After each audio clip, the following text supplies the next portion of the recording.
নমস্কার, আমি শুভাঙ্গী। আবার একটা অনুষ্ঠান নিয়ে চলে এসেছি আপনার সকলের সামনে, সমস্যার সমাধান। এবং সমস্ত সমস্যার সমাধান করতে যিনি আছেন আমাদের খুব কাছে, অ্যাস্ট্রোলজার জয়দেব শাস্ত্রীজি। আপনাকে অনেক অনেক স্বাগত স্টুডিওতে। নমস্কার। জয় শ্রী ঠাকুর রামকৃষ্ণ, জয় শ্রী ঠাকুর রামকৃষ্ণ, জয় শ্রী ঠাকুর রামকৃষ্ণ। সমস্যার সমাধান অনুষ্ঠানে আপনাদের সবাইকে স্বাগত জানাই। আজকে এমন একটি বিষয় নিয়ে আলোচনা করব, সেই বিষয়টা একটু আলাদা এবং কোশ্চেন অ্যান্সারের মতোই হবে। আর যারা টিভির ওপারে আছো, যেখান থেকেই দেখছো না কেন, সোশ্যাল মিডিয়া হোক বা টিভিতে হোক, তারা নজর ফেরাতে পারবে না। এমন এমন তথ্য নিয়ে আজকে আলোচনা করব যেটা একটু আলাদা, যে তথ্য খুব কম মানুষই জানে। তো কথা না বাড়িয়ে চলো শুরু করা যাক। আচ্ছা আচ্ছা, মন্দিরের চূড়ার পতাকা প্রতিদিন বদলানো না হলে নাকি 18 বছরের জন্য মন্দির বন্ধ হয়ে যাবে, এই বিশ্বাসটা কতটা গুরুত্বপূর্ণ? দেখো, প্রতিদিন সন্ধ্যায় মন্দিরের পুরোহিতরা প্রায় 45 তলা সমান উঁচু মন্দিরের চূড়ায় খালি হাতে উঠে পতাকা বদলান। আর এই আচার হাজার বছরের বেশি সময় ধরে একদিনের জন্য বিচ্যুত হয়নি বলে জানা যায়। বিশ্বাস প্রচলিত আছে, যদি কোনোদিন এই পতাকা পরিবর্তনের আচার পালন না করা হয় তাহলে মন্দির পরবর্তী 18 বছরের জন্য বন্ধ হয়ে যাবে।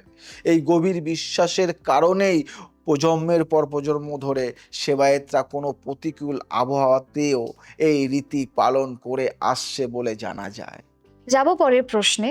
মহাপ্রসাদ রান্নার পদ্ধতিটা এত অদ্ভুত কেন? উপরের হাঁড়ির রান্না আগে হয়, এটা কিভাবে সম্ভব? দারুণ কথা বলেছো, দারুণ কথা বলেছো। বিশ্বের বৃহত্তম রান্নাঘরগুলোর একটি হিসেবে পরিচিত এই রান্নাঘরে 60টি মাটির পাত্র একটির উপর একটি সাজিয়ে একেবারে নিচে কাঠের আঁচ দিয়ে রান্না করা হয়। স্বাভাবিক নিয়মে সবচেয়ে নিচের পাত্র আগুনের সবচেয়ে কাছে থাকায় প্রথমে সিদ্ধ হওয়ার কথা, কিন্তু কথিত আছে ঘটে ঠিক তার উল্টোটা।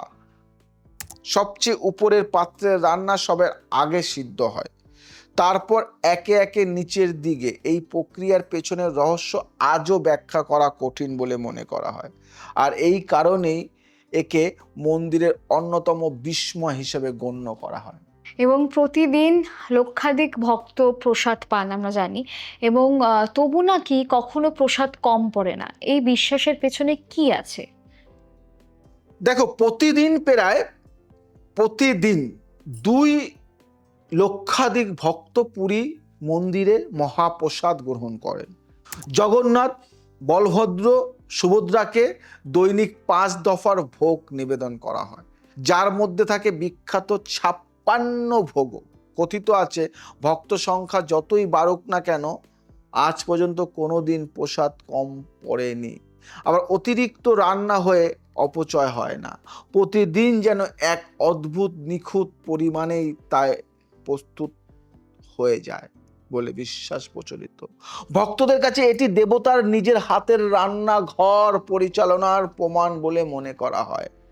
নবকলেবর কি, আর কেন একে মন্দিরের সবচেয়ে গোপনীয় আচার বলা হয়? দেখো, জগন্নাথ, বলভদ্র ও সুভদ্রার মূর্তিগুলো পাথর বা ধাতু নয়, বিশেষ নিম কাঠ দিয়ে তৈরি করা হয় বলে জানা যায়। প্রতি 12 থেকে 19 বছর অন্তর নবকলেবর নামে একটি অত্যন্ত গোপনীয় আচারের মাধ্যমে পুরনো মূর্তি সরিয়ে নতুন মূর্তি স্থাপন করা হয়। কথিত আছে এই আচার সম্পূর্ণরূপে রাতের অন্ধকারে চোখ বেঁধে এবং হাতে কাপড় জড়িয়ে সম্পন্ন করা হয়, যাতে কেউ পুরনো মূর্তির ভেতরের ব্রহ্মবস্ত্র নামক পবিত্র উপাদানটি স্পর্শ বা প্রত্যক্ষ করতে না পারে। এই ব্রহ্মবস্তু আসলে কি, তা আজও এক গভীর রহস্য হিসেবে রয়ে গেছে বলে মনে করা হয়। আচ্ছা, মন্দিরের রত্ন ভাণ্ডার, এটা অনেকেরই প্রশ্ন থাকে এবং ভীষণ ইম্পর্টেন্ট প্রশ্ন। মন্দিরের রত্ন ভাণ্ডারে নাকি এমন কিছু কক্ষ আছে যা বহু বছর ধরে খোলাই হয়নি, এই রহস্যটা কি? দেখো, মন্দিরের গোপন রত্ন ভাণ্ডারে মোট 60টি কক্ষ রয়েছে বলে জানা যায়। বুঝলে, কটি কক্ষ? 7টি। 60টি। যেখানে শতাব্দীর পুরনো স্বর্ণ ও রৌপ্য অলংকার সংরক্ষিত আছে। কথিত আছে প্রায় ৩৪ বছর আগে মাত্র ৩টি কক্ষের তালা খোলা সম্ভব হয়েছিল, যেখান থেকে মুক্তা ও প্রবাল খচিত প্রায় ১৮০ রকমের স্বর্ণ অলংকার ও ১৪৬ রকমের রৌপ্য অলংকার উদ্ধার হয়। কিন্তু বাকি কক্ষগুলোতে ঠিক কি আছে তা আজও অজানা রয়ে গেছে। জগন্নাথ দেবের ব্রহ্ম বস্তুর মতোই এই রত্ন ভাণ্ডারের রহস্য এখনো অধরা বলে মনে করা হয়। এবং যাব পরের প্রশ্নে, যে রথযাত্রায় ভক্তরা কেন বিশ্বাস করেন যে এই একটি দিন সব ভেদাভেদ মুছে যায়? রথযাত্রার দিনে জগন্নাথ মন্দির থেকে বেরিয়ে রাজপথে আসেন, যেখানে জাতি ধর্ম বর্ণ নির্বিশেষে সবাই তাকে দর্শন ও স্পর্শ করার সুযোগ পান। এমনকি সাধারণত মন্দিরে প্রবেশাধিকার না থাকা মানুষরাও এই একদিন জগন্নাথের দর্শন পান বলে কথিত। ঐতিহ্য অনুযায়ী পুরীর রাজা নিজে সোনার ঝাড়ু দিয়ে রথের সামনের পথ পরিষ্কার করেন, যাকে বলা হয় কি যেন ছেঁড়া পহরা। রাজা নিজেকেও ভগবানের সেবক হিসেবে বিনম্র করে তোলেন এই আচারের মাধ্যমে। এই কারণেই রথযাত্রাকে সাম্য ভক্তির সর্বজনীন উৎস বলে মনে করা হয়ে থাকে। এবং রথযাত্রা শুরু হওয়ার আগে জগন্নাথ দেবের নাকি জ্বর হয় এবং তারপর তিনি ১৫ দিন লুকিয়ে থাকেন। এই আশ্চর্য আচারটা কি একটু বলুন। রথযাত্রার ঠিক আগে জ্যৈষ্ঠ পূর্ণিমা তিথিতে পালিত হয় দেবস্নান। কি বললাম? দেবস্নান পূর্ণিমা। এই একটি দিনেই গর্ভগৃহ থেকে বাইরে এনে জগন্নাথ বলভদ্র ও সুভদ্রাকে ১০৮টি পবিত্র কলসির সুরাসিত জলে মহাস্নান করানো হয়। সনাতন ধর্মীয় বিশ্বাস অনুযায়ী এই রাজকীয় স্নানের ধকল সইতে না পেরে মহাপ্রভু সর্দি জ্বরে আক্রান্ত হন এবং পরবর্তী ১৫ দিন অনশর বা একান্তবাসে চলে যান। এই সময় ভক্তরা তার দর্শন পান না। কথিত আছে এই সময়টাই রাজবৈদ্যের বিশেষ পাচন খাইয়ে তাকে সুস্থ করে তোলা হয়, আর সম্পূর্ণ সুস্থ হয়ে তবেই তিনি রথে চড়ে বেরিয়ে আসেন। এই পুরো প্রক্রিয়াকে ভক্তরা দেবতার মানবিক রূপের এক অপূর্ব প্রকাশ বলে মনে করে। এবং শোনা যায় যে মহাস্নানের জল আসে এক গোপন সোনার কুয়ো থেকে, যেটা নাকি বছরে মাত্র একদিনই খোলা হয়। এই কুয়োর রহস্যটা কি একটু দর্শকদের বলুন। হ্যাঁ, তুমি গোপন গোপন প্রশ্ন করছো, কিন্তু মন্দির চত্বরের উত্তর দিকে অবস্থিত একটি বিশেষ কুয়ো আছে, যাকে সোনার কুয়ো বলা হয়। নিয়ম অনুযায়ী এই কুয়োটি সারা বছর বন্ধ থাকে, শুধুমাত্র দেবস্নান পূর্ণিমার দিনেই এটি খোলা হয় বলে কথিত।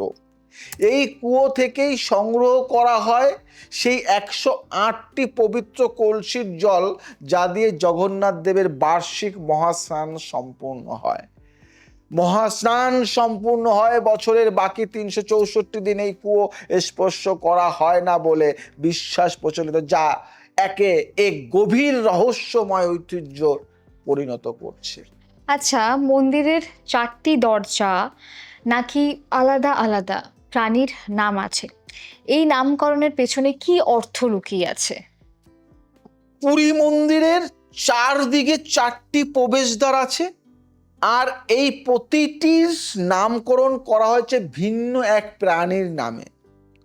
উত্তরের দরজাকে বলা হয় হস্তিদ্বার, দক্ষিণেরটি অশ্বদ্বার, পূর্বেরটি বিখ্যাত সিংহদ্বার যা মূল প্রবেশপথ, আর পশ্চিমেরটি ব্যাঘ্রদ্বার।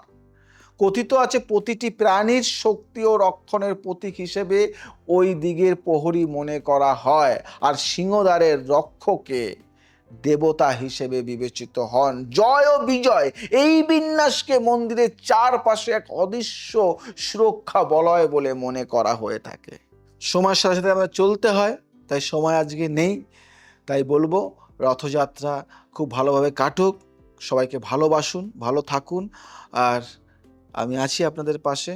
আর আপনাদের কোনো সমস্যা থাকলে কন্ট্যাক্ট করুন সমস্যার সমাধানের জন্য, জ্যোতিষ শেখার জন্য। আজ আসি, আবার আসবো নতুন কিছু নিয়ে। ভালো থাকুন, সুস্থ থাকুন, সবাইকে ভালো রাখুন। জয় শ্রী ঠাকুর রামকৃষ্ণ।